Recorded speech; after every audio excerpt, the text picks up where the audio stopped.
Hello बच्चों, कैसे हैं आप लोग। तो बच्चों आज हम आपके लिए लेकर के आए D and F block element का नया लेक्चर। और इस लेक्चर में बच्चों आज हम बात करने वाले हैं मेनली दो कंपाउंड के बारे में, जिसमें से एक आप पढ़ चुके हैं, इसके बारे में आपको बता चुका हूं, और दूसरा आपको अब मैं आज की क्लास में बताने वाला हूं।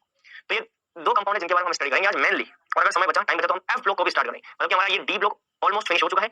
इन दोनों को करने के बाद हमारा डी ब्लॉक पूरी तरह समाप्त हो जाएगा और फिर हम स्टार्ट करेंगे एफ ब्लॉक को। एफ ब्लॉक आपका एक लेक्चर का ही है मुश्किल से, और फिर साथ ही साथ हम करेंगे उसके बाद पीवाईक्यू। तो इन एक से दो लेक्चर में हम इस चैप्टर को फिनिश करेंगे। चलिए, तो केएमएनओ4 की केएमएनओ4 के निर्माण की मैंने आपको कुछ विधियां बताई थी, राइट। केएमएनओ4 के निर्माण की जो विधियां थी उसमें आपको याद हो तो एक विधि तो मैंने आपको बताई थी, MnO2 के साथ KOH की O2 की उपस्थिति में क्रिया करवाते हैं, इससे आपका बनता है MnO4 2-। मैंने आपको बताया कि इसको हम पायरोलोसाइड बोलते हैं, सही। इसको हम पायरोलोसाइड बोलते हैं और इसको हम बोलते हैं मैग्नेट आयन। क्या बोलते हैं इसको? Manganate ion. मैंने आपसे ये बात बोली थी कि जो मैग्नेट आयन बनता है, इस मैग्नेट आयन को आगे आप ले जाते हैं किसमें? अम्लीय माध्यम में। और अम्लीय माध्यम में इसको आप जैसे ले जाएंगे तो क्या बन जाएगा? पर मैग्नेट बन जाएगा। साथ ही साथ यहाँ पे पायरोलोसाइड भी बनता है। ये आपको इतना बता चुका हूं, एक मेथड में आपको बता चुका हूं, राइट। एक मेथड यहाँ पर और है, और वो है पेरोक्सी डाइसल्फेट से, H2OH से।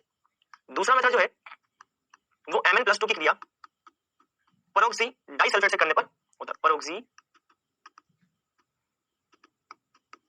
डाइसल्फेट, Mn+2 की क्रिया पेरोक्सी डाइसल्फेट से करते हैं। ऐसा करने पर आपका पर मैग्नेट बनता है बेटा। इसको मैं समझाऊंगा, एक बार मैं लिख लेता हूं, उसको समझाऊंगा, ठीक है। तो ये बन गया पर मैग्नेट। अभी पर मैग्नेट में निर्माण हो कैसे रहा है देखो। मैग्नीज जो है यहाँ पे +2 में, और यहाँ पे मैग्नीज जो है वो +7 में। वो +2 में है, ये +7 में, ठीक है। इस तरह से पेरोक्सी डाइसल्फेट है। पेरोक्सी डाइसल्फेट बदल रहा है यहाँ पर किसमें? सल्फेट में। पेरोक्सी डाइसल्फेट, पेरोक्साइड बंद जहां पर होता है वहां पर ऑक्सीजन का ऑक्सीडेशन स्टेट -1 होता है, और यहाँ पर ऑक्सीजन का ऑक्सीडेशन स्टेट -2 होता है।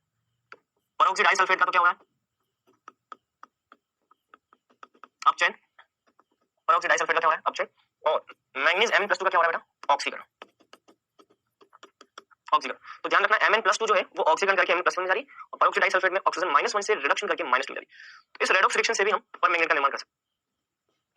ये हमें ध्यान होना चाहिए। दूसरा मेथड मैंने आपको बताया था। अच्छा, इसके अलावा KMnO4 को गर्म करने पर अगर गुणधर्म की बात करें तो आपको बताइए कि ये पिंक पर्पल कलर का होता है, और इसके अलावा इसका उपयोग आयतनात्मक विश्लेषण में होता है। इसके अलावा इसका उपयोग होता है ऑक्सीकारक के रूप में। KMnO4 का उपयोग किसमें होता है? ऑक्सीकारक के रूप में। ऑक्सीकारक के रूप में होता है। तो ये इसके गुणधर्म है। इसके अलावा KMnO4 की बात करते हैं, इसको गर्म करने पर पोटेशियम पर मैग्नेट जो है,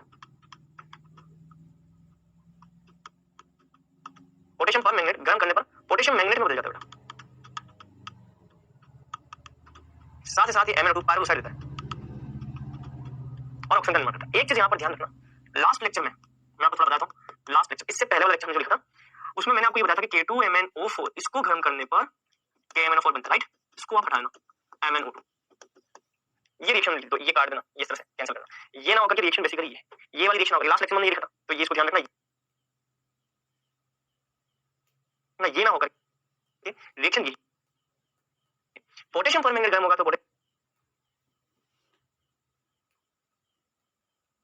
पोटेशियम मैग्नेट और पायरोलोसाइड बनेगा। हमने क्या किया था? मैग्नेट को गर्म करके पोटेशियम पर मैग्नेट बनाया था। ऐसा ना होकर के इसको गर्म करोगे तो ये और वो बनेगा। इसको गर्म करोगे तो ये और पायरोलोसाइड बनेगा, साथ ही साथ ऑक्सीजन निकलेगी। मैंने बताया था कि यहाँ पे ये +7 में है, ये +6 में है, और ये +4 में। इसका होता है 0। तो +7 ऑक्सीडेशन स्टेट से +6 और +4 में जा रहा है। तो डिफरेंट ऑक्सीडेशन स्टेट है इसकी, उसमें ये जा रहा है। तो ये आपको ध्यान रखना। तो ये यहाँ पर पोटेशियम पर मैग्नेट को गर्म करने पर ये रिएक्शन होती है। अच्छा, यहाँ पर संरचना भी पूछी जाती है भाई दो लोगों की। एक तो KMnO4 के अंदर पोटेशियम पर मैग्नेट के जो स्ट्रक्चर, जो कंपाउंड है, पर मैग्नेट की स्ट्रक्चर पूछी जाती है, और दूसरा यहाँ पर मैग्नेट की स्ट्रक्चर MnO4 2- इसकी स्ट्रक्चर पूछी जाती है। इन दोनों की स्ट्रक्चर पूछी जाती है। तो पर मैग्नेट की स्ट्रक्चर और मैग्नेट, पर मैग्नेट की स्ट्रक्चर, और ये है मैग्नेट की स्ट्रक्चर। इन दोनों की स्ट्रक्चर पूछी जाती है एग्जाम में, हमको ध्यान रखना। पर मैग्नेट की स्ट्रक्चर कैसे है? मैग्नीज के पास कितने इलेक्ट्रॉन है? 1 2 3 4 5 6 7। अभी 7 इलेक्ट्रॉन कहां से आए? चलो मैग्नीज का विन्यास देखते हैं। मैग्नीज का विन्यास है आर्गन 3d5 4s2। मैग्नीज का विन्यास होता है आर्गन 3d5 4s2। मतलब कि मैग्नीज 4s के 2 इलेक्ट्रॉन भी बंध निर्माण में भाग ले सकता है, आपको बताया है, और 3d के 5 इलेक्ट्रॉन भी बंध निर्माण में भाग लेता है। तो ध्यान रखना, जब भी धात्विक बंध किसी प्रकार के बंधों का निर्माण करेगा तो ये 2 + 5 2 और 5 7 इलेक्ट्रॉन का उपयोग करेगा। तो 1 2 3 4 5 6 7 इलेक्ट्रॉन का इस्तेमाल करेगा। कितने ऑक्सीजन है? 4 ऑक्सीजन। देखो, एक ऑक्सीजन यहाँ आ जाएगा, दूसरा ऑक्सीजन यहाँ आ जाएगा, तीसरा ऑक्सीजन यहाँ आ जाएगा, और एक और ऑक्सीजन, चौथा ऑक्सीजन यहाँ आ जाएगा। ऑक्सीजन पे क्या माइनस, तो ऑक्सीजन पे आ जाएगा माइनस। बात समझ में? तो पर मैग्नेट जो है, इस पर मैग्नेट की संरचना होती है ये, जिसमें 3 ऑक्सीजन तो उदासीन है और एक ऑक्सीजन ऑप्शन पे क्या है माइनस एक आवेश, माइनस एक आवेश। कितने सिग्मा बंद है? 1 sigma, 2 sigma, 3 sigma, 4 sigma. 4 sigma बंद होते हैं इसकी संरचना में, और जिसके पास 4 सिग्मा बंद है उसका संकरण क्या? sp3। मतलब कि इसकी ज्यामिति क्या हो जाएगी बेटा? चतुष्फलकी। क्या ज्यामिति हो जाएगी? चतुष्फलकी ज्यामिति हो जाएगी। क्लियर? चल इसी तरह से हम बात करते हैं इसकी MnO4 माइनस की। मैंगनीज के पास कितने इलेक्ट्रॉन? मैंगनीज के पास 1 2 3 4 5 6 7 इलेक्ट्रॉन। कितने ऑक्सीजन है? 4। एक ऑक्सीजन यहाँ पे आएगा, दूसरा ऑक्सीजन यहाँ पे आएगा, तीसरा ऑक्सीजन माइनस आवेश के साथ, और चौथा ऑक्सीजन भी माइनस आवेश के साथ। ऐसा क्यों? क्योंकि माइनस 1 और माइनस 1 ये दोनों मिलकर के माइनस 2 होंगे, तो माइनस 2, और यहाँ पे शेष रह जाएगा एक अयुग्मित इलेक्ट्रॉन। इसी अयुग्मित इलेक्ट्रॉन के कारण, इसी अयुग्मित इलेक्ट्रॉन के कारण ये जो MnO4 माइनस होता है ये अनुचुंबकीय होता है बेटा। क्या होता है? अनुचुंबकीय। अयुग्मित इलेक्ट्रॉन होगा तो अनुचुंबकीय होगा। अच्छा एक चीज यहाँ पे मैं आपको बता दूं, इसका जो रंग होता है मेरे क्या होता है? Pink purple, dark pink purple, गुलाबी रंग, ये वाला रंग ये प्रदर्शित करता है। अब इसका कारण क्या होता है? देखो इसका कारण क्या होता है? इसका कारण बहुत सिंपल सा है, क्योंकि देखो मैंगनीज के पास यहाँ पे 7 इलेक्ट्रॉन, वो तो भैया क्या कर रहे हैं? बंध निर्माण भाग रहे हैं। ये युग्मित है, ये युग्मित है, ये युग्मित है, ये युग्मित है, ये युग्मित है, ये युग्मित है।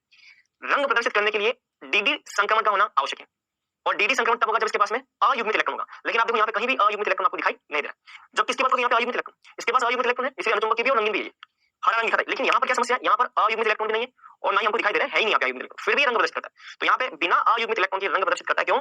आवेश स्थानांतरण संकुल के कारण। आवेश स्थानांतरण संकुल के कारण ये रंग प्रदर्शित करता है, रंग प्रदर्शित करता है। इसका कारण, ये रंग प्रदर्शित करता है, इसका कारण क्या? आवेश स्थानांतरण संकुल। अभी आवेश स्थानांतरण संकुल क्या होता है? देखो, क्योंकि मैंगनीज का ऑक्सीकरण अंक यहाँ पर है +7, क्योंकि मैंगनीज का ऑक्सीकरण यहाँ पे +7 का मतलब इसके पास 7 और 7 इलेक्ट्रॉन जो थे वो बंधन निर्माण में भाग ले चुके। इसके पास अब कोई भी इलेक्ट्रॉन नहीं बंधन निर्माण के लिए, मतलब इसके पास इलेक्ट्रॉन नहीं है। इसके जो डी कक्षक थे वो खाली, तो यहाँ से जो ये इलेक्ट्रॉन होते हैं, ये इलेक्ट्रॉन अपने आवेश का स्थानांतरण किसमें करते हैं? मैंगनीज के रिक्त डी कक्षक में करते हैं। तो यहाँ से ऑक्सीजन के आवेश का स्थानांतरण कहाँ होगा? मैंगनीज की तरफ होगा। तो मैंगनीज के रिक्त कक्षकों के अंदर ऑक्सीजन के इलेक्ट्रॉन अपने आवेश का स्थानांतरण करेंगे, इसी को बोलते हैं आवेश स्थानांतरण संकुल। आवेश स्थानांतरण संकुल मतलब कि जितने भी ऑक्सीजन है, इन ऑक्सीजन के लोन पेयर मैंगनीज के रिक्त डी कक्षकों में भाग लेंगे, स्थानांतरित होंगे, और अगर इलेक्ट्रॉन स्थानांतरित होंगे मैंगनीज के रिक्त डी कक्षकों में, तो इसको बोलते हैं आवेश स्थानांतरण संकुल। क्या बोलते हैं बेटा? आवेश स्थानांतरण संकुल। इसी कारण से यहाँ पे क्या प्रदर्शित होता है? रंग। जब ये इलेक्ट्रॉन यहाँ से इसके रिक्त डी कक्षक में आ जाएंगे, जैसे इलेक्ट्रॉन आएंगे तो उसके बाद में ये dd संक्रमण करेंगे, या इसके बाद में कक्षकों के बीच संक्रमण करेंगे, तब जाकर इसमें रंग प्रदर्शित होगा। आपको एग्जाम में बस इतना लिखना, आपको इसकी डेफिनेशन नहीं लिखनी है। डेफिनेशन ना तो हमारे सिलेबस में है, ना ही डेफिनेशन एग्जाम में पूछी जाती है, ना हमारे बोर्ड में, ना सिलेबस में, ना कहीं और। ध्यान रखना, इसकी डेफिनेशन कोई नहीं पूछता, लेकिन इस शब्द के बारे में जरूर पूछा जाता है, बस इतना सा ध्यान रखना। ठीक है, चलिए ये हो गई सारी कहानी इसकी यहाँ पर। अब हम बात करते हैं आगे की, इसके उपयोग की। पोटेशियम परमैंगनेट के यूजेस। तो पोटेशियम परमैंगनेट के यूजेस में आपको बता चुका हूँ, ये दो प्रकार से उपयोग में आता है। ये ऑक्सीकारक के उपयोग में आता है, और दूसरा विरंजीकारक के उपयोग में आता है। मेन इसके दो ही, ऑक्सीकारक और विरंजीकारक। एक बात ध्यान रखना, जिसकी प्रवृत्ति ऑक्सीकारक होती है वो विरंजीकारक का काम जरूर करता है। कि मेनली दो प्रकार के यूजेस है विरंजीकारक, मुख्य रूप से मतलब कि रंग उड़ाने वाला, और दूसरा ऑक्सीकारक। ये रंग उड़ाने वाला है और दूसरा ऑक्सीकारक है। ध्यान रखना, जो यौगिक ऑक्सीकारक प्रवृत्ति प्रदर्शित करेगा ना, वो विरंजीकारक प्रवृत्ति जरूर प्रदर्शित करेगा। अगर आपको सारी बातें याद ना भी रहे तो आप ये दो भी लिख के आ जाओगे ना, तब भी पूरे मार्क्स मिल जाएंगे आपको। और नेट एग्जाम और जेईई के अंदर तो ऑप्शन के अंदर दे रखे होंगे, तो आप उसको सेलेक्ट कर सकते हैं। चलिए अब आते हैं भैया एक दूसरे बहुत ही इंपॉर्टेंट कंपाउंड, जिसको हम बोलते हैं पोटेशियम डाइक्रोमेट, K2Cr2O7। इसको हम क्या बोलते हैं? पोटेशियम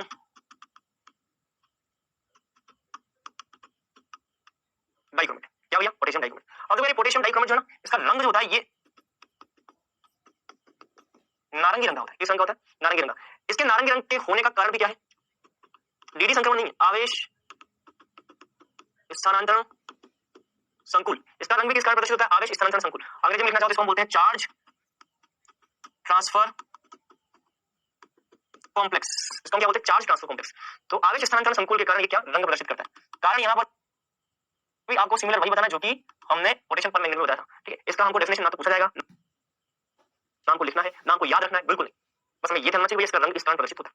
चलिए अब बात करें पोटेशियम परमैंगनेट की आगे। तो पोटेशियम डाइक्रोमेट की बात करें। पोटेशियम डाइक्रोमेट में देखिए Cr2O7, ये 2 जो है, ये 2 चला जाएगा इसके ऊपर, तो ये हो जाएगा 2 पे माइनस। ये 2 चला जाएगा भैया Cr2O7 के ऊपर, यहाँ आ जाएगा 2 माइनस। ये भैया डाइक्रोमेट आयन।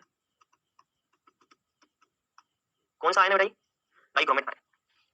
इस डाइक्रोमेट आयन का निर्माण हमको ठीक उसी प्रकार से देखना है जैसे कि हमने पोटेशियम परमैंगनेट का देखा। इसकी ऑक्सीजन अवस्था की बात करें, जब आप इसकी ऑक्सीजन अवस्था निकालेंगे तो क्रोमियम पर आ जाएगा यहाँ +6। कितना आ जाएगा बेटा? +6। इसकी ऑक्सीजन अवस्था होती है +6, आप इसको कैलकुलेट करेंगे क्रोमियम पर +6 आ जाएगा। चल अब इसका सेकंड पार्ट है निर्माण की विधि। इसका निर्माण कैसे होता है? फॉर्मेशन। ठीक है, बहुत आसान है। रिएक्शन आपको बहुत सारी दिख रही है, लेकिन जितना मुश्किल दिख रहा है उतना मुश्किल लेक्चर में है नहीं, बहुत आसान है। मैं आपको जो लिखवाऊंगा आपको वही लिखना है नोट्स के अंदर, आपको ये सारा ना भी लिखना हो तो भी चल जाएगा। ध्यान रखना बेटा, यहाँ पे 3 प्रकार के कंपाउंड हमें दिमाग में ध्यान रखना है। देखो ये तो डाइक्रोमेट होता है, मैं यहीं पे लिखता हूं इसके सामने ताकि आप कंपेरिजन कर पाओ। ये तो डाइक्रोमेट होता है, एक होता है यहाँ पर, एक होता है यहाँ पे क्रोमेट, डाइक्रोमेट, एक होता है यहाँ पे क्रोमेट, एक होता है डाइक्रोमेटाइन, एक होता है बेटा क्रोमेटाइन। क्रोमेटाइन में भी क्रोमियम पे ऑक्सीकरण कितना होता है, +6 होता है। हमें 3 आयन ध्यान रखने तो हम डाइक्रोमेट के निर्माण को बहुत अच्छे से समझ सकते हैं। डाइक्रोमेट, क्रोमेट और एक होता है बेटा क्रोमाइट आयन, एक होता है क्या, क्रोमाइट आयन।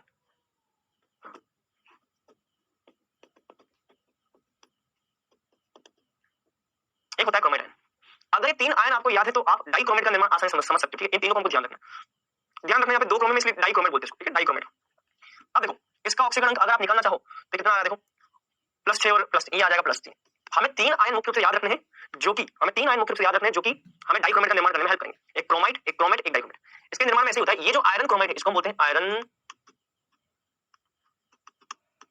क्रोमाइट, इसको क्या बोलते हैं, आयरन क्रोमाइट। आप देख सकते हैं यहाँ पर Cr2O4 दे रखा है और ये Cr2O4 -2 के रूप में है, Cr2O4 -2 के रूप में है ना, इसको हम बोलते हैं क्रोमाइट आयन। क्या बोलते हैं, Cr2O4 -2 या 2 के रूप में, ये है आपका क्रोमाइट आयन। क्रोमाइट आयन की रिएक्शन हम करवाते हैं सोडियम कार्बोनेट के साथ में, ऑक्सीजन की उपस्थिति में। किसकी उपस्थिति में, ऑक्सीजन की उपस्थिति में। अब देखो सीधी सी बात है, ऑक्सीजन क्या है, ऑक्सीजन एक ऑक्सीकारक है। ऑक्सीजन किसका काम करता है, ऑक्सीजन ऑक्सीकारक का काम करता है। जो ऑक्सीकारक होता है उसका स्वयं का क्या होता है, अपचयन, मतलब ये तो करेगा अपचयन और इसका कर देगा क्रोमियम का ऑक्सीकरण। क्रोमियम यहाँ पर होता है +3 के अंदर, +3 से इसका ऑक्सीकरण कर देगा ये +6 में। क्रोमाइट आयन है, यहाँ से सोडियम क्रोमेट बन जाएगा। अभी याद होगा, बिल्कुल याद होगा, याद होगा, ठीक है। सोडियम क्रोमेट बन जाएगा ये। जब ये सोडियम क्रोमेट बनेगा तो यहाँ पे ऑक्सीकरण कितना होगा, +6, मतलब कि ये क्रोमाइट से क्रोमेट, मतलब कि क्या हो रहा है, ऑक्सीकरण हो रहा है। क्या हो रहा है, ऑक्सीकरण। इसके अलावा ऑक्सीजन की बात करें, ऑक्सीजन 0 में, 0 से जा रहा है, ऑक्सीजन किसमें जा रहा है, -2 में। ऑक्सीजन किसमें जा रहा है, -2 में। तो इसका मतलब ऑक्सीजन का क्या हो रहा है, ऑक्सीजन का आप देख सकते हैं अपचयन हो रहा है। ऑक्सीजन का क्या हो रहा है, अपचयन हो रहा है। तो इस तरह से आप पहले क्या करते हैं, आपने बना दिया क्रोमेट। अब ये जो क्रोमेट होगा ना बेटा, ये जो क्रोमेट है, ये क्रोमेट अम्लीय माध्यम में डाइक्रोमेट में बदल जाएगा। किसमें बदल जाएगा, अम्लीय माध्यम में डाइक्रोमेट। ये सोडियम डाइक्रोमेट, वो सोडियम क्रोमेट, ये सोडियम डाइक्रोमेट। जैसे सोडियम डाइक्रोमेट बनेगा तो ये बन गया आपका डाइक्रोमेट, जो कि हमको बनाना। चलो मैं वापस से यहाँ पे आपको याद दिला, देखो सबसे पहले हमने ले लिया Cr2O4 2-, ये है आपका क्रोमाइट आयन।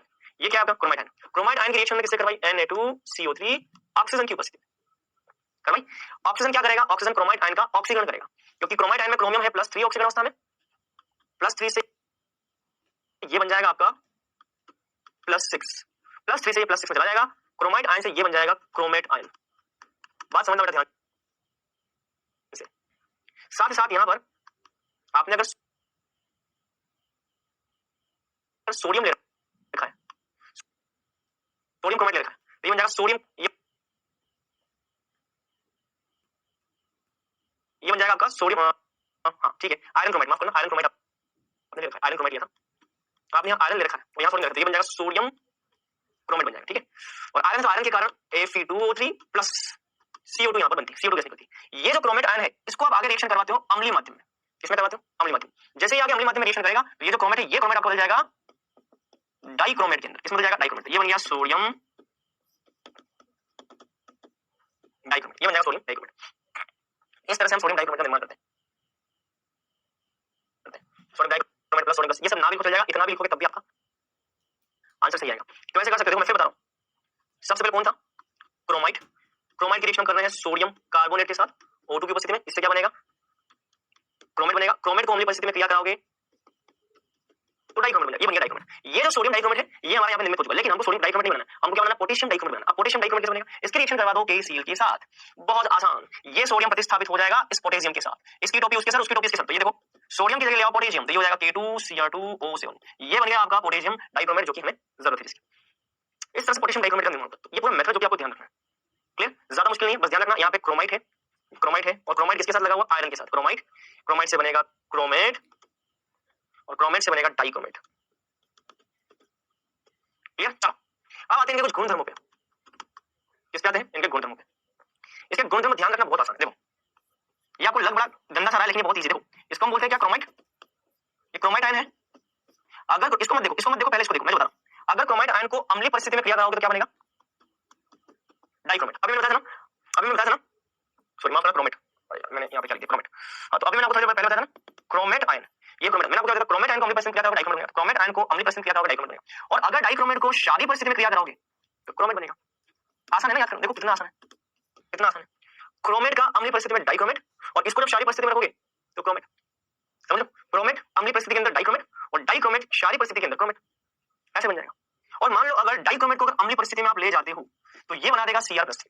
तो अगर क्रोमेट को आप अम्लीय परिस्थिति में क्रिया करोगे डाइक्रोमेट बनेगा, डाइक्रोमेट को भी अम्लीय परिस्थिति में कराओगे तो Cr+ बनेगा, लेकिन डाइक्रोमेट को क्षारीय परिस्थिति में कराओगे तो क्रोमेट बनेगा। ध्यान रखना, क्रोमेट का अम्लीय परिस्थिति में डाइक्रोमेट, डाइक्रोमेट का क्षारीय परिस्थिति में फिर से क्रोमेट, क्रोमेट से डाइक्रोमेट, डाइक्रोमेट से क्रोमेट, क्रोमेट से अगर डाइक्रोमेट जाना तो अम्लीय परिस्थिति और डाइक्रोमेट से क्रोमेट आना तो क्षारीय परिस्थिति, और अगर डाइक्रोमेट को अम्लीय परिस्थिति में करते तो फिर ये बन जाएगा Cr+।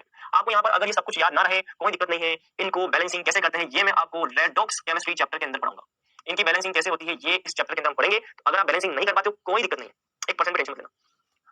चलिए ये देखिए, ये क्या है आपका डाइक्रोमेट है। डाइक्रोमेट मैंने आपसे क्या बात बोली, डाइक्रोमेट को अम्लीय परिस्थिति में क्रिया कराओगे तो क्रोमियम+3 बनेगा। डाइक्रोमेट अम्लीय परिस्थिति में क्रोमियम+3 देता है, डाइक्रोमेट अम्लीय परिस्थिति में क्रोमियम+3 देता है। तो ये यहाँ पर रिएक्शन भी है, आप इसको देख सकते हैं। ठीक है, चल अब बात करते हैं हम आगे की। अच्छा, इसको बैलेंस करना चाहो तो भी आप कर सकते हो। वैसे कई बच्चों के दिमाग में बार बार चलता है सर बैलेंसिंग बताओ तो बताओ। अगर आप इसको बैलेंस करना चाहो तो कर सकते हो। मैंने क्या बोला कि यहाँ पे अम्लीय परिस्थिति के अंदर ये बदल जाएगा +3 में। बैलेंस करना चाहते हो तो देखो क्रोमियम 2 है तो यहाँ पे क्रोमियम 2 लिखो। ऑक्सीजन अगर 7 है तो 7 ऑक्सीजन हमेशा 7 पानी के अणुओं से संतुलित होंगे। अगर वहां 7 ऑक्सीजन है, देखो यहाँ पे मैं 7 पानी के अणु लिखूंगा तो 7 H2O 7 ऑक्सीजन आ जाएगा। अच्छा, H+ कितने, 7 2 के 14, तो यहाँ पे H+ कितने आएंगे 14 है। देखो 14H+ Cr2 उत्पाद में 2Cr+ 7H2। ये तो हो गया परमाणु बैलेंस। अगर आपको इलेक्ट्रॉन बैलेंस करना है तो कैसे आएगा, 14+ है और -2 टोटल 12+ है, और यहाँ पे कितने, यहाँ पे 6+ है।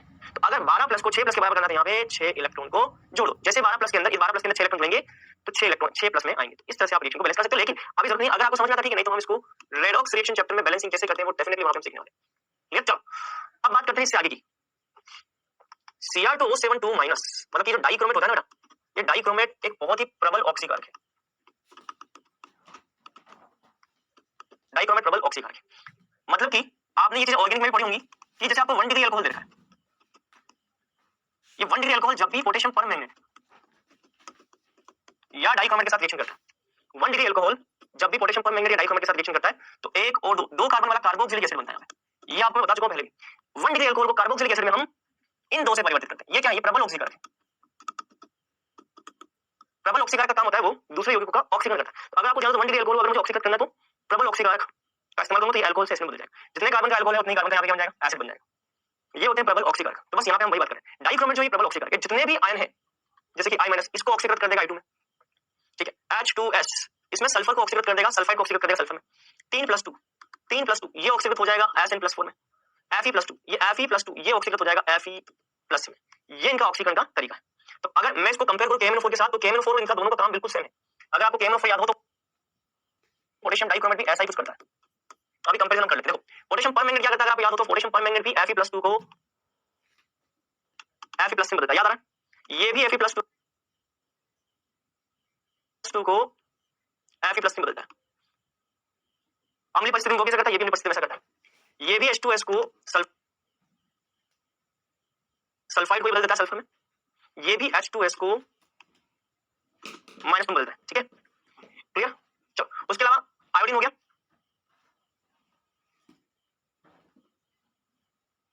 आयोडाइड को ये भी बदलता है आयोडीन में, ये भी आयोडाइड को किसमें बदलता है, आयोडीन में बदलता है। मतलब देख लो कि इसका जो फंक्शन है वैसा का वैसा फंक्शन इसका भी, ये जैसा काम करता है वैसा का वैसा ये भी काम करता है। दोनों प्रबल ऑक्सीकारक है। ये भी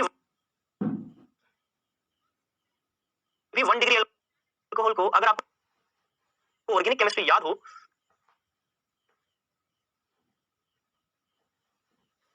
तो ये भी 1 डिग्री अल्कोहल को कार्बोक्सिलिक एसिड में बदलता है, और ये भी 1 डिग्री अल्कोहल को कार्बोक्सिलिक एसिड में बदलता है।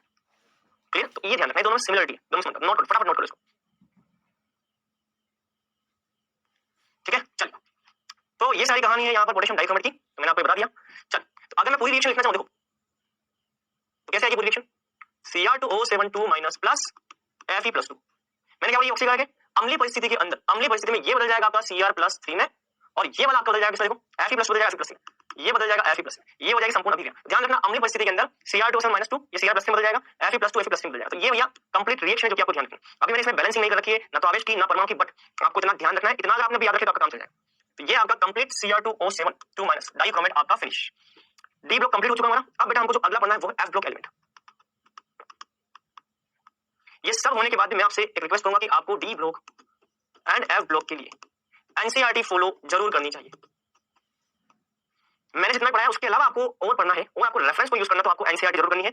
इसका आप एक्स्ट्रा कंटेंट पढ़ना चाहते हो, एक्स्ट्रा थ्योरी पढ़ना चाहते हो तो एनसीईआरटी जरूर रेफर करें। दूसरी बात, कई बच्चों के दिमाग में आएगा सर क्या आपने जो नोट्स लिखा है वो सफिशिएंट नहीं है। बिल्कुल, मैंने जो नोट्स लिखा है वो आप पढ़ लोगे तो भी आपका एग्जाम में काम बढ़िया से हो जाएगा। लेकिन लेकिन लेकिन मैं फिर बोल रहा हूँ, एग्जाम एक अनसर्टेन चीज है, अनसर्टेन घटना होती है जहां पे कुछ भी कभी भी पूछा जा सकता है। तो ऐसा भी हो सकता है कई बार कि भैया एनसीईआरटी तो रेफरेंस है, एनसीईआरटी से बाहर भी पूछ लेते हैं कई बार, कुछ भी हो सकता है, लेकिन हमारे लिए फिर भी 99% केसेस में एनसीईआरटी को रेफर करके बेस्ट कर सकते हैं। चलो अब हम आते हैं एफ ब्लॉक पर। किसके आते हैं बेटा? एफ ब्लॉक पर। अगर बात करें हम एफ ब्लॉक की, तो यार देखो एफ ब्लॉक में स्थिति की बात करूं, एफ ब्लॉक की, एफ ब्लॉक की स्थिति आवर्त सारणी में कहां है? तो ध्यान रखना एफ ब्लॉक की स्थिति आवर्त सारणी में अगर वर्ग के हिसाब से देखी जाए, वर्ग के हिसाब से देखी जाए तो थर्ड आएगा, वर्ग के हिसाब से थर्ड आएगा। और आवर्त देखी जाए, किन किन आवर्तों में ये उपस्थित है ये देखा जाए, तो आवर्त 6th और 7th आवर्त, इन दो आवर्तों में ये उपस्थित है। एफ ब्लॉक तत्व 6th और 7th आवर्त में उपस्थित है। 6th आवर्त के एफ ब्लॉक तत्व को हम बोलते हैं लेंथेनाइट के तत्व, और 7th आवर्त के तत्व को हम बोलते हैं एक्टिनाइट के तत्व। 6th आवर्त के लेंथेनाइट, 7th आवर्त के एक्टिनाइट। यहाँ पे हमारे पास दो है, 6th आवर्त में पाए जाने वाले एफ ब्लॉक के तत्व लेंथेनाइट और 7th आवर्त में पाए जाने वाले एफ ब्लॉक के तत्व एक्टिनाइट। अच्छा एक चीज मैं आपको बता दूं, शायद पिछली क्लास में मैंने आपको ट्रिक नहीं बताई थी डी ब्लॉक के एलिमेंट की, वो मैं बताता हूं। देखो मुझे लगता है 3D श्रृंखला में किसी को कोई ट्रिक की जरूरत होगी, scandium, titanium, vanadium, chromium, manganese, iron, cobalt, निकल, कॉपर, जिंक, तो इसमें तो मुझे लगता नहीं किसी को कोई समस्या होगी। वैसे मैंने इनको याद करने की ट्रिक आवर्त सारणी चैप्टर में बताई थी, लेकिन कोई बात नहीं, मैं यहाँ पे फिर बताता हूँ। 4D सीरीज जो है उसको याद करना हमें आना चाहिए।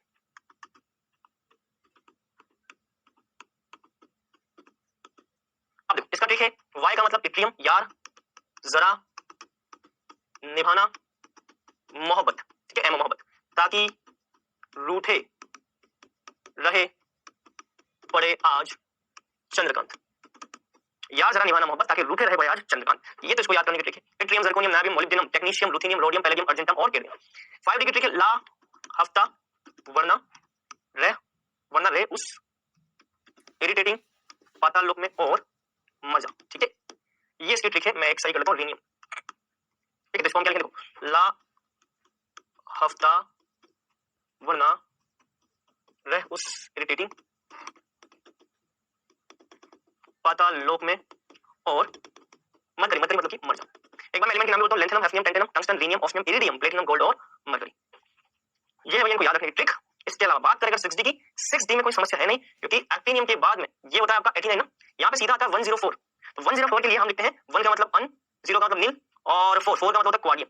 अननील पेंटियम, अननील हेक्सियम, अननील हेक्सियम के बाद सेप्टियम, अननील ऑक्टियम, अननील इनियम, है ना, तो ये अननील इनियम, ठीक है। फिर आ जाएगा अन अन नीलियम, ठीक है। 112 के लिए हम क्या लिखते हैं, 111 के लिए हम क्या लिखते हैं, अन अन अनियम, और 11 ये 110 111 112 इसको हम लिखते हैं अन अन बायम।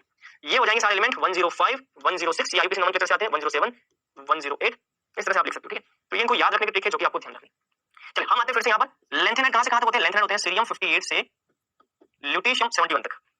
कहां से कहां तक होते हैं, सीरियम 58 से ल्यूटेशियम 51 तक। और बात करें एक्टिनाइट की, तो एक्टिनाइट कहां से कहां तक होते हैं, थोरियम 90 से लॉरेंसियम 103 तक। तो ये लेंथेनाइट और एक्टिनाइट के बारे में यहाँ पर हमने सीधे बता, इनको भी याद रखने की ट्रिक हम देखेंगे क्या क्या याद रखने की ट्रिक होती है एक बार, लेकिन आप इतना ध्यान रखो 58 से 71 ये कितने एलिमेंट है, 14 तत्व, 14 कितने तत्व है कुल, ये कुल 14 तत्व है बेटा। ये कितने तत्व है, ये भी है कुल 14 तत्व, दोनों में 14 तत्व है, ये आपको ध्यान रखना। लेंथेनाइट को हम 6 आवर्त के अंदर, एक्टिनाइट को हम 7 आवर्त करते हैं, इनको हम रेयर अर्थ मेटल भी बोलते हैं, क्या बोलते हैं वो भी हम बाद में बात करेंगे, एक बार नोट करो। तो यहाँ तक की बात आपने नोट कर ली होगी। चलिए अब हम बात करते हैं आगे की। अगला जो इसमें सबसे इंपॉर्टेंट पार्ट है वो है इलेक्ट्रॉनिक विन्यास का, और कौन कौन से तत्व इसके अंदर है उसकी हम बात करेंगे। देखो दो प्रकार की सीरीज है हमारे पास, एक लेंथेनाइट एक एक्टिनाइट। पहले हम लेंथेनाइट के बारे में देखते हैं, फिर हम एक्टिनाइट पे आएंगे। इलेक्ट्रॉनिक विन्यास की हम बात करें तो देखो लेंथेनाइट, इनका विन्यास होता है, लेंथेनाइट का विन्यास होता है ज़ीनोन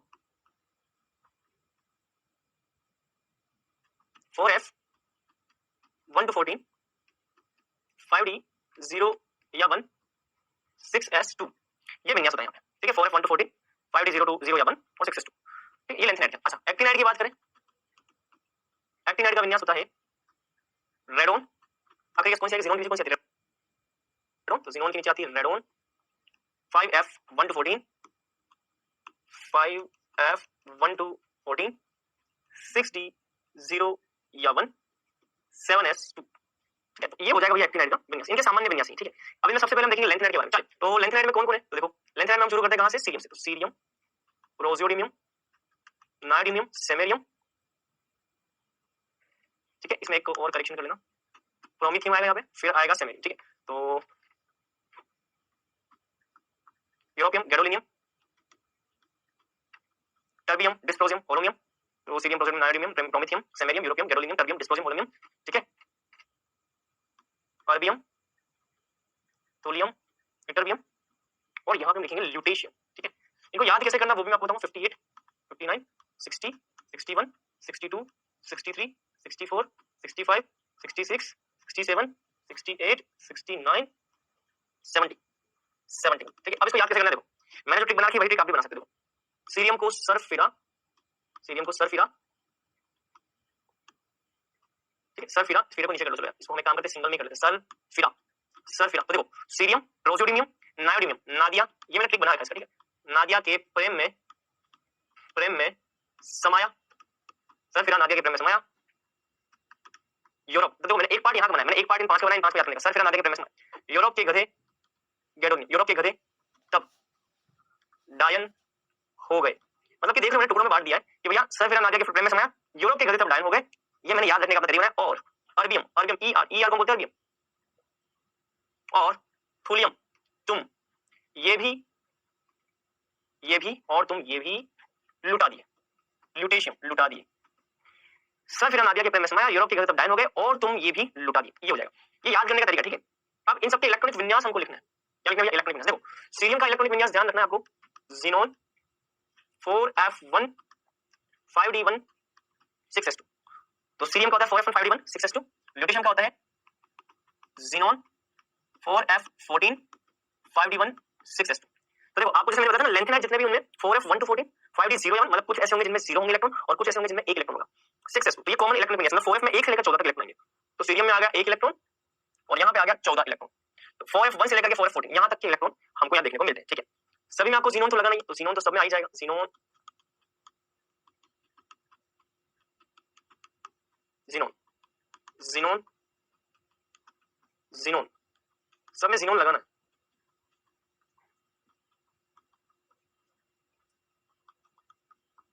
एक बार आप सब में लगा दो जीनोन,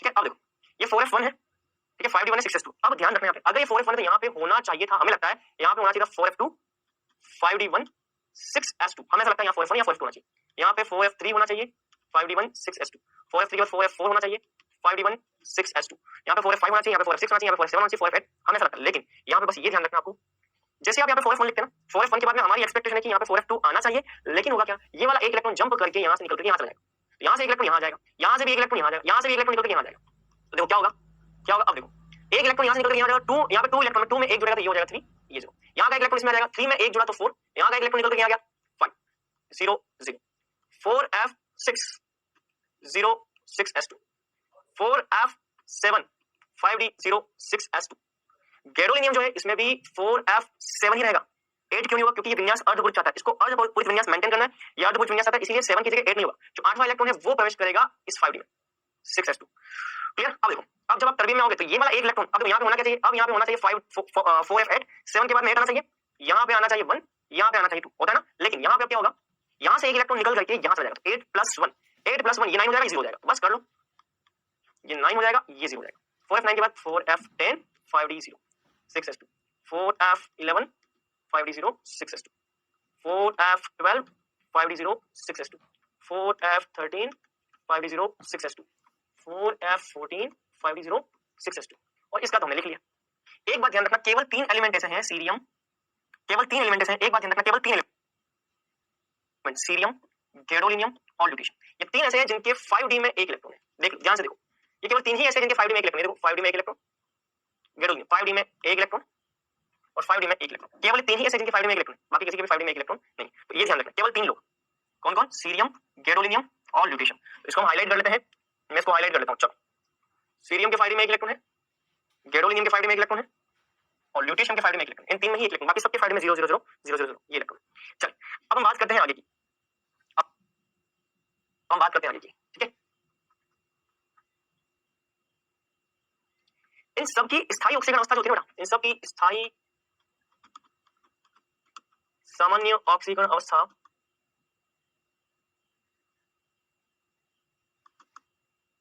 प्लस होती है, इन सब की सामान्य स्थायी ऑक्सीकरण अवस्था क्या होती है, प्लस 3, मतलब कि यहां से आपको 3 इलेक्ट्रॉन निकालोगे तो प्लस 3 मिलेगा, तो सीरियम +3 क्या हो जाएगा, सीरियम सीरियम प्लस यहाँ से 2 निकल गए, यहाँ से निकल गया, तो इसका विन्यास हो जाएगा 4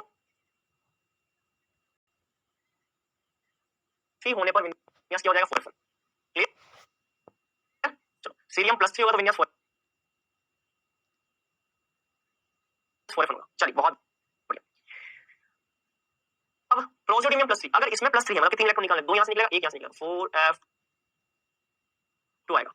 ठीक है, 2 यहाँ से और 1 यहाँ से 4f2 आ जाएगा। यहाँ पे अगर 3 इलेक्ट्रॉन निकाले तो 2 यहाँ से और 1 यहाँ से 4f3 आ जाएगा। यहाँ पे 3 इलेक्ट्रॉन निकाले 2 यहाँ से 1 यहाँ से 4f4 आ जाएगा। यहाँ पे 3 इलेक्ट्रॉन निकाले 2 यहाँ से 1 यहाँ से 4f5 आ जाएगा। इन सब की सामान्य ऑक्सीकरण अवस्था कौन सी होती है? +3 ऑक्सीकरण अवस्था प्रदर्शित करते हैं, 4f5 आ जाएगा। अच्छा यूरोपियम की बात करें तो 2 और 1 यहाँ से 3 4f6 आ जाएगा। इसकी बात करें देखो गैडोलिन की बात करें 2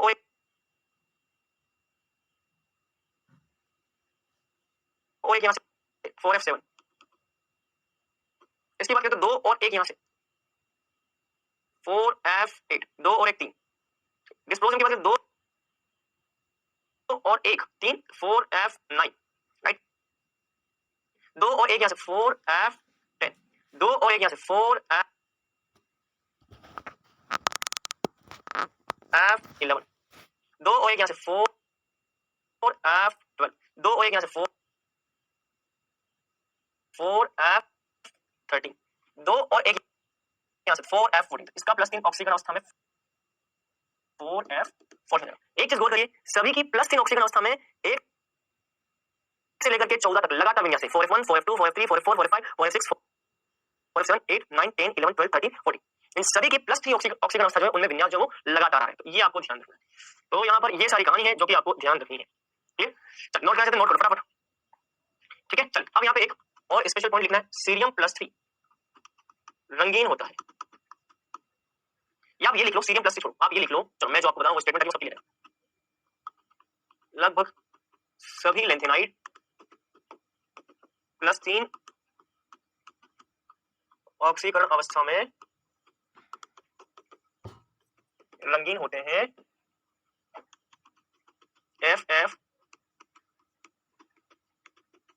संक्रमण के कारण। लगभग सभी लेंथेनाइड +3 ऑक्सीकरण अवस्था में रंगीन होते हैं FF संक्रमण के कारण, है ना। इसको लिख लो, FF संक्रमण के कारण। ठीक है, जैसे कि उदाहरण लेते हैं, इसको समझते हैं। सीरियम +3, अब सीरियम +3 का विन्यास क्या है? सीरियम +3 का विन्यास 4f1, सीरियम +3 का विन्यास है ज़ीनोन, ज़ीनोन के बाद 4f1। इसके F कक्षक में कितना है? 1 इलेक्ट्रॉन। इसके F कक्षक में है 1 अयुग्मित इलेक्ट्रॉन है। यह दृश्य प्रकाश का अवशोषण करेगा। रंग कैसे प्रदर्शित होता है? F कक्षक में 1 इलेक्ट्रॉन, ऊपर वाला F कक्षक, नीचे वाला F कक्षक। इस F कक्षक की ऊर्जा क्या है? निम्न, और इस F कक्षक की ऊर्जा क्या है? उच्च। क्लियर? तो होगा क्या? दृश्य प्रकाश विभ्योर, दृश्य प्रकाश विभ्योर की आवृत्ति, किसी विशेष आवृत्ति का क्या करेगा? अवशोषण, और अवशोषण करके ये कहां जाएगा? ऊपर वाली कक्षा में। कहां जाएगा बेटा? ऊपर वाली कक्षा में। ये चला जाएगा उच्च ऊर्जा वाली कक्षा में। तो अब परिस्थिति ऐसी हो गई, एक इलेक्ट्रॉन यहाँ और नीचे वाली कक्षा खाली। जैसे ही यहाँ आएगा तो इसको बोलेंगे उत्तेजित अवस्था। उच्च ऊर्जा कक्षक में जब इलेक्ट्रॉन होगा, उच्च ऊर्जा वाली कक्षा में जब इलेक्ट्रॉन होगा, कक्षक में इलेक्ट्रॉन होगा, तो इसको उत्तेजित अवस्था। अब जब पुनः इलेक्ट्रॉन यहाँ पे आएगा तो क्या निकालेगा? दृश्य प्रकाश की आवृत्ति को उत्सर्जित करेगा। किसने किसी आवृत्ति को उत्सर्जित करेगा? वो आवृत्ति विभ्योर में से कोई विशेष आवृत्ति हो सकती है, जिस आवृत्ति को उत्सर्जित करेगा उसके हिसाब से हमको रंग दिखाएगा। तो इलेक्ट्रॉन कहां से कहां जा रहा है? F सेफ में जा रहा है। इलेक्ट्रॉन F सेफ में जा रहा है, इसलिए इसको हम क्या बोलते हैं? FF संक्रमण। इसको हम बोलते हैं FF संक्रमण। तो यहाँ पर सीरियम +3 रंग क्यों प्रदर्शित कर रहा है? क्योंकि सीरियम +3 के 4f में जो 1 इलेक्ट्रॉन है, ये 1 इलेक्ट्रॉन जाएगा ऊपर वाली कक्षा, खाली कक्षा, मतलब कि उत्तेजित अवस्था में पहुंच जाएगा। और जैसे ये पुनः यहाँ नीचे वाली कक्षा में आएगा तो विशेष दृश्य प्रकाश की आवृत्ति का उत्सर्जन करेगा। जिस आवृत्ति का उत्सर्जन करेगा वही रंग को दिखाएगा। तो दृश्य प्रकाश की किसी विशेष आवृत्ति का उत्सर्जन करेगा, पहले ऊपर जाएगा, और फिर जब पुनः नीचे आएगा तो किसी न किसी विशेष दृश्य प्रकाश की आवृत्ति का उत्सर्जन करेगा। जिस आवृत्ति का उत्सर्जन करेगा वही रंग आपको उस आयन का दिखाई देगा। तो ये ध्यान रखना आपको कि भैया रंगीन क्यों होते हैं? FF संक्रमण के कारण। अब यहाँ पे एक चीज और ध्यान देखो, ये FF संक्रमण कर रहा है क्योंकि इसके पास अयुग्मित इलेक्ट्रॉन। तो FF संक्रमण भी करता है क्यों? अयुग्मित इलेक्ट्रॉन के कारण। तो ये जरूर ध्यान रखना, अयुग्मित इलेक्ट्रॉन के कारण ये क्या करेगा? FF संक्रमण करेगा। तो ये सारी कहानी है जो आपको ध्यान रखनी है। चलिए अब हम आते हैं इससे आगे की बात पे। उससे पहले आप एक बार इसको नोट कर लीजिए। हम भी ऑक्सीडाइजिंग नेचर जो उसके बारे में कमेंट करेंगे, सीरियम +3 और दूसरे जितने भी उनके बारे में, तो एक बार नोट कर लो। चलिए अब आते हैं नेक्स्ट पॉइंट पे। सीरियम +4 एक अच्छा ऑक्सीकारक होता है। सीरियम +4 एक अच्छा ऑक्सीकारक होता है। जो ऑक्सीकारक है उसका स्वयं का क्या होगा? अपचयन। सीरियम +4 एक अच्छा ऑक्सीकारक है, और जो ऑक्सीकारक होता है उसका क्या होता है? अपचयन। जो भी ऑक्सीकारक होगा उसका अपचयन होगा। तो ये है आपका ऑक्सीकारक, इसका होगा अपचयन, मतलब कि इलेक्ट्रॉन ग्रहण करेगा ये, तो ये बदल जाएगा सीरियम +3 में। ऐसा क्यों? क्योंकि सीरियम +3 सबसे ज्यादा स्थायी ऑक्सीकरण अवस्था होती है लैंथेनॉइड की। तो जैसा कि हमने देख लिया कि स्थायी सामान्य ऑक्सीकरण अवस्था कौन सी? +3। इसलिए सीरियम +4 जो है वो तुरंत इमीडिएट बदल जाएगा किसमें? +3 में। एक इलेक्ट्रॉन को ग्रहण करके बदल जाएगा +3 में। तो ध्यान रखना सीरियम +4 एक अच्छा ऑक्सीकारक है। क्यों? क्योंकि सीरियम +4 की प्रवृत्ति होती है ज्यादा स्थायी ऑक्सीकरण अवस्था में जाने की। भाई कोई भी सिस्टम क्या करता है? ज्यादा स्थायी अवस्था प्राप्त करे। सीरियम +4 से ज्यादा स्थायी कौन है? सीरियम +3। तो इसका मतलब सीरियम +4 क्या ट्राई करेगा? सीरियम +3 बदलने की ट्राई करेगा। इसको अगर इसमें बदलना है तो इसको इलेक्ट्रॉन ग्रहण करना होगा, और अगर ये इलेक्ट्रॉन ग्रहण करेगा इसका हो जाएगा अपचयन। जिसका अपचयन होता है उसको बोलते हैं ऑक्सीकारक। तो सीरियम +4 एक अच्छा ऑक्सीकारक है। क्यों? क्योंकि सीरियम +4 की प्रवृत्ति होती है ज्यादा स्थायी ऑक्सीकरण अवस्था में जाने की, और वो कौन सी है? +3। अब ज्यादा स्थायी ऑक्सीकरण अवस्था में कब जाएगा? जब सीरियम +4 एक इलेक्ट्रॉन ग्रहण करेगा, मतलब कि उसका अपचयन होगा, और जिसका अपचयन होता है उसको हम बोलते हैं ऑक्सीकारक। इसीलिए भैया सीरियम +4 एक अच्छा ऑक्सीकारक है, ये आपको ध्यान रखना है। अब बात करते हैं लैंथेनाइड की रासायनिक अभिक्रिया के बारे में। लैंथेनाइड की रासायनिक अभिक्रिया के बारे में, ठीक है। चलो नेक्स्ट पेज पे लिखते हैं, क्योंकि यहाँ पर नहीं, नेक्स्ट पेज पे लिखते हैं। देखो मैं काम करता हूँ लैंथेनाइड को मैं एक सामान्य प्रतीक चिन्ह एलन से प्रदर्शित करता हूँ। लैंथेनाइड को मैं एलन से प्रदर्शित करता हूँ, ठीक है। चलो तो मैं लैंथेनाइड को प्रदर्शित करता हूँ एलन से, और इसकी क्रिया मुझे करवानी अलग अलग यौगिकों के साथ। तो जैसे सबसे पहले मुझे इसकी क्रिया करानी पानी के साथ, ठीक है। फिर मुझे इसकी क्रिया करानी है नाइट्रोजन के साथ, फिर मुझे इसकी क्रिया करानी है हेलोजन के साथ, फिर मैं इसकी क्रिया कराऊंगा सल्फर के साथ, फिर मैं इसकी क्रिया कराऊंगा HCl के साथ। ऐसे अलग अलग यौगिकों के साथ हम इसकी क्रिया कराएंगे। बस आप एक चीज ध्यान रखना कि लैंथेनाइड जितने भी होते हैं इन पे ऑक्सीकरण अंक +2 है। अगर आपको इसका ऑक्सीकरण अंक पता होगा, सामान्य ऑक्सीकरण अंक, तो रिएक्शन करना बहुत आसान हो जाएगा, ठीक है। और क्या रिएक्शंस होंगी हम यहाँ पे रफ में यहाँ पे लिखा, हम यहाँ पे सॉल्व करूंगा, हम उसको यहाँ पे देखेंगे। देखो जितने भी लैंथेनाइड सब पर क्या है? +3 आवेश, ठीक है। पानी के दो भाग है, एक H+ है, दूसरा OH-। लैंथेनाइड +3 जो है ये जाकर के जुड़ जाएगा OH- से। एलन +3 और OH- ये दोनों मिलेंगे क्या होगा? देखो ये दोनों मिलेंगे क्या होगा? ये जो 1 है 1 यहाँ आ जाएगा, 3 यहाँ आ जाएगा, तो क्या बन गया? Ln OH, ये 3 यहाँ ले जाओ, और प्लस अब क्या बच गया? हाइड्रोजन बच गया। हाइड्रोजन का कितना परमाणु? एक। हाइड्रोजन का एक परमाणु बच गया, तो H2 के रूप में हाइड्रोजन का एक परमाणु, हाफ H2 मतलब क्या होता है? 1, तो बना गया। चलो ये बन गया। अब आते हैं इस पे, लैंथेनाइड पे है +3, नाइट्रोजन का सामान्य ऑक्सीकरण अंक होता है -3। बहुत अच्छी बात है। ये वाला 3 यहाँ आएगा, ये वाला 3 यहाँ आएगा, तो Ln3n3, 3 से 3 गया तो यहाँ से बच जाएगा Lnn, ये बन जाएगा। यहाँ से क्या आ जाएगा? यहाँ से आ जाएगा Ln capital N, lanthanide nitride बन जाएगा। चलो हेलोजन की बात करें तो देखो लैंथेनाइड पे आवेश है +3, हेलोजन पे होता है सामान्य आवेश -1, ये 1 यहाँ आएगा, ये 3 यहाँ आएगा, Lnx3 बन जाएगा, Lnx3 ये आ जाएगा Lnx3। चलिए सल्फर के साथ बात करते हैं। Ln+3 प्लस सल्फर पे सामान्य आवेश -2 था। क्यों? क्योंकि सल्फर ऑक्सीजन के परिवार का, कौन से परिवार का? ऑक्सीजन के परिवार का। Oxygen, sulphur, selenium, tellurium, polonium, oxygen के परिवार में जितने भी सदस्य को -2 ऑक्सीजन अवस्था से प्रदर्शित करते हैं, -2, तो ये 2 यहाँ आ जाएगा, ये 3 यहाँ आएगा, तो क्या बनेगा? Ln2, ये 3 सल्फर के नीचे जाएगा, तो Ln2s3, Ln2s3। लास्ट क्या बच गया? HCl। चलो HCl को हम यहाँ सॉल्व करते हैं। देखो Ln+3 HCl, अब HCl के दो भाग, H+ और Cl-, मतलब कि ये प्लस वाला किससे क्रिया करेगा? माइनस से, तो Ln+3 Cl -1, एक यहाँ जाएगा, 3 यहाँ जाएगा, LnCl3 हो जाएगा। क्या हो जाएगा? LnCl3, यहाँ बन जाएगा LnCl3 प्लस हाइड्रोजन कितना बचा? एक हाइड्रोजन। जब एक हाइड्रोजन बचेगा तो हम लिखते हैं 1/2 H2, ये गैस निकल जाएगी। इस तरह से आपको कितनी सारी रिएक्शंस हमने एक पेज पर लिखी। तो ये है भैया लैंथेनाइड की क्या केमिकल रिएक्शंस, ठीक है, जो कि आपको ध्यान रखनी, ये लैंथेनाइड की केमिकल रिएक्शंस है। तो इसको नोट करो फटाफट जल्दी से। चल कुछ और प्रॉपर्टीज देखते हैं। अब देखो लैंथेनाइड में हमने कौन कौन से हाइड्रोक्साइड देखे? देखो एक तो सीरियम हाइड्रोक्साइड है। सीरियम से आप आ जाते हो ल्यूटेशियम की तरफ, सीरियम से आप जाएंगे ल्यूटेशियम की तरफ, ठीक। सीरियम हाइड्रोक्साइड से ल्यूटेशियम हाइड्रोक्साइड। सबसे पहला प्रॉपर्टी हमको इनकी क्षारीयता के बारे में पढ़ना है। इसके बारे में पढ़ना है क्षारीयता। सीरियम हाइड्रोक्साइड से ल्यूटेशियम हाइड्रोक्साइड तक क्षारीयता बढ़ती है घटती है, क्या होता है? एक बात ध्यान रखना, बाएं से दाएं, मुझे एक बात बताओ, हमने आवर्त सारणी के अंदर क्या पढ़ा? बाएं से दाएं जाने पर धात्विक गुणधर्म बढ़ता है या घटता है?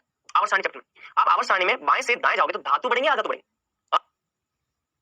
आधातु बढ़ेंगे। धातु का गुणधर्म कम होगा, आधातु का गुणधर्म बढ़ेगा। धातु का लक्षण कम होता है। बाएं से दाएं जाते हो तो धातु का लक्षण क्या होता है? धात्विक लक्षण क्या होते हैं? कम होते हैं। और धात्विक लक्षण कम होंगे तो क्षारीयता भी क्या होगी? कम होगी, क्योंकि क्षार कौन बनाते हैं? धातु। धातुओं की ऑक्साइड हाइड्रोक्साइड क्या होती है? क्षारीयता घटेगी। चलो अब आते हैं दूसरे पॉइंट पे। सीरियम +3 से आप जा रहे हो ल्यूटेशियम +3, ठीक है। बाएं से दाएं जाने पर त्रिज्या क्या होगी? बताओ। बाएं से दाएं जाने पर त्रिज्या क्या होगी? बाएं से दाएं जाने पर त्रिज्या घटती है, डिक्रीज होती है। यहाँ पे बाएं से दाएं जाने पर त्रिज्या क्या होगी? घटेगी। तो इनकी आयनिक त्रिज्या क्या होगी? घटेगी। अच्छा इसके बाद एक पॉइंट आता है सीरियम +3 से ल्यूटेशियम +3 जल योजन की प्रवृत्ति। जल योजन का क्या होगा? ठीक है, जल योजन का मतलब मैं आपको बता चुका हूं। जल योजन का मतलब है प्लस आवेश के चारों तरफ कौन होगा? पानी का अणु। पानी का अणु जब प्लस आवेश के चारों तरफ आ जाए, ये पानी का अणु, ये नाभिक के चारों तरफ कौन आ गया? इसको हम बोलते हैं बेटा जल योजन। क्या बोलते हैं इसको हम? जल योजन। ऐसे समझो कि यार इस धनायन को चारों तरफ किसने घेर लिया? पानी के अणु ने घेर लिया। तो नाम से ही जल योजन, जल का योग होना, मतलब कि जल के जितने भी अणु उससे क्या करेंगे? जुड़ जाएंगे। तो जल योजन को दो शब्दों में तोड़ दो, जल प्लस योजन। योजन मतलब योग करना, किसका? जल का। तो जल का योग किस पर होगा भैया? इस नाभिक पर, धनावेश पर। धनावेश के आसपास चारों तरफ कौन आ जाएंगे? पानी का।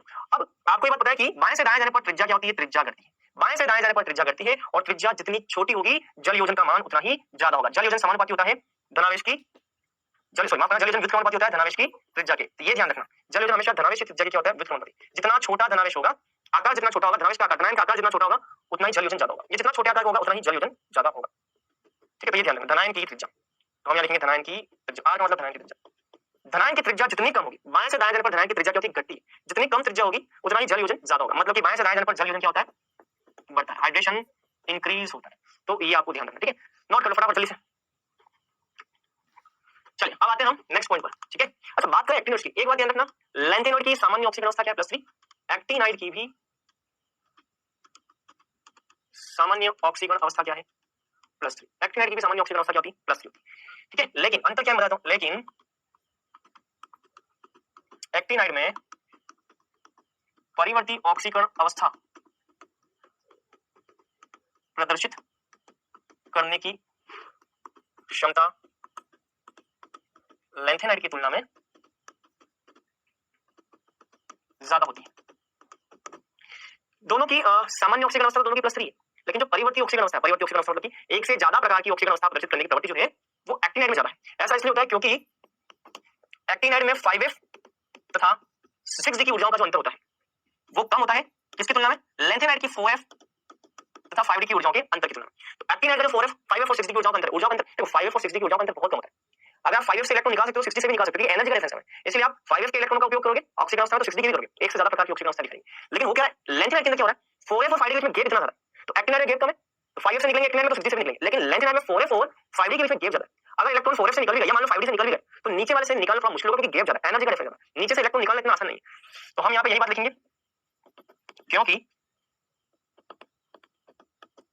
लैंथेनाइड के 4f तथा 5d कक्षकों में ऊर्जा का अंतर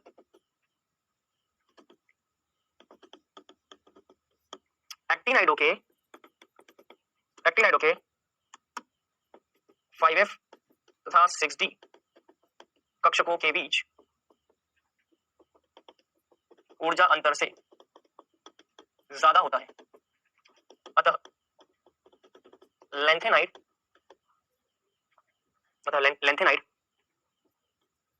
कम परिवर्ती ऑक्सीडेशन स्टेट प्रदर्शित करते हैं, जबकि एक्टिनाइड ज्यादा परिवर्ती ऑक्सीजन अवस्था प्रदर्शित करते हैं। ये हो गया आपका चैप्टर फिनिश, ठीक है। एंड अब आपको क्या करना है मैं आपको बताता हूँ चैप्टर एंड। आपको क्या करना है, मैंने सारी चीजें आपको जो एग्जाम के लिए बहुत ज्यादा इंपॉर्टेंट है वो बता दी है, लेकिन इस चैप्टर को आपको स्पेशली एनसीईआरटी से रेफर करना, इससे आपको रीडिंग लगानी, ठीक है। तो एनसीईआरटी से आप रीडिंग जरूर लगाएं, क्योंकि मैं फिर बोल रहा हूँ अगर आप यहाँ से रीडिंग नहीं लगाएंगे तो चीजें हमारी पूरी कंप्लीट नहीं हो पाएगी। एनसीईआरटी की रीडिंग बहुत जरूरी, चाहे मैंने टी ब्लॉक पढ़ाया हो तब भी एनसीईआरटी की रीडिंग लगानी, चाहे मैं डी ब्लॉक पढ़ाऊं तब भी लगानी, और डी ब्लॉक के बाद में हम जब कोऑर्डिनेशन स्टार्ट करेंगे नेक्स्ट लेक्चर में तब भी आपको रीडिंग लगानी, क्योंकि एनसीईआरटी में जितने भी इंपॉर्टेंट जितने भी आपको लाइंस देखते लाइन बाय लाइन जो भी चीजें देखते हो सारी हमारी बहुत ज्यादा महत्वपूर्ण है, ठीक है। तो आप इसको एनसीईआरटी जरूर पढ़ें। चल अब आते हैं भैया क्विज पर। क्विज का क्वेश्चन नंबर फर्स्ट आपकी स्क्रीन पर, यह निम्न में से कौन अनुचुंबकीय है, जिंक +2, स्कैंडियम +3, कॉपर +2 या सभी।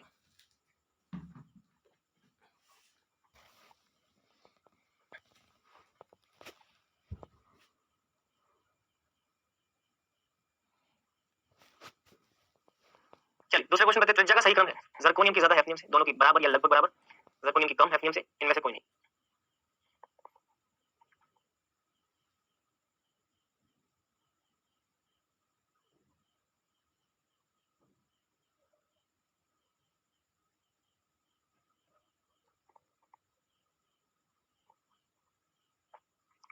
चलिए क्वेश्चन नंबर फर्स्ट पे आते हैं, जिंक +2। देखो जिंक +2 का विन्यास अगर आप गौर करेंगे तो 3d10 आता है, 3d में 10 इलेक्ट्रॉन, सारे इलेक्ट्रॉन क्या है, युग्मित है। स्कैंडियम +3 इसका विन्यास देखें, इसमें भी सारे इलेक्ट्रॉन युग्मित है, इवन मैं तो कह रहा हूं कि इसमें इलेक्ट्रॉन 3d के अंदर होते ही नहीं है, 4s में भी होते हैं। आर्गन वाला विन्यास होता है इसका, और आर्गन में सारे इलेक्ट्रॉन क्या है, युग्मित। कॉपर +2 की बात करें तो 3d9 विन्यास है इसका, और 3d9 मतलब कि अयुग्मित इलेक्ट्रॉन है, और जिसके पास अयुग्मित इलेक्ट्रॉन होते हैं वो क्या होता है, अनुचुंबकीय। ठीक है, तो आंसर सी आ जाएगा।